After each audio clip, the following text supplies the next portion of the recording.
So we're diving into a case study on place, and we're going to be comparing Elgin and the Swartland. And the reason we've done that is to create a contrast. In food and wine pairing, you look for complements and contrasts. And in this instance, we've created a contrast as a case study to look at two different regions.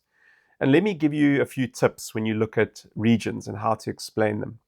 I think it's important to create an emotional connection with your guests in terms of the terroir and climate.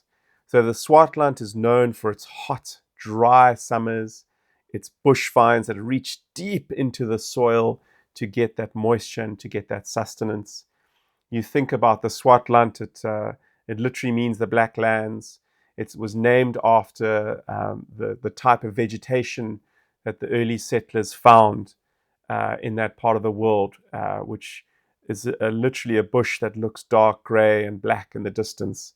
So it looked like this land that was really tough and difficult to grow crops in.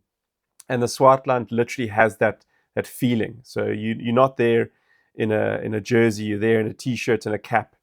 It's warm, it's dry. And then you contrast that with Elgin. You need a jersey, you need multiple jerseys. It's a cooler climate. It's got this crisp mountain air. You can see your breath in the morning, ice cold, which creates that much more focused, mineral, fresh type of wine style. So you can create emotions for your guests when you talk about those contrasts. And then what I love to talk about is the personality of a place. Different places in the world attract different people.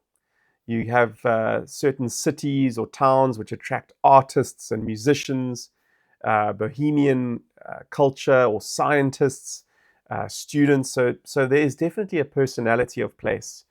And if you contrast the Swartland to Elgin, the Swartland is the place of rebels. It's the place of farmers with dust on their shoes that have been nurturing these old vines for generations.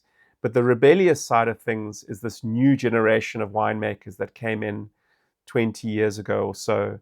And they started to take these old neglected vines, which not many people gave a chance, and they created something really special. They did it their way. They created the Swartland Revolution, which was a movement of these winemakers. And it was exciting, it was fresh, but it was also very much rooted to the earth. And the personalities of the farmers there are very down to earth and very hospitable with a rebellious streak.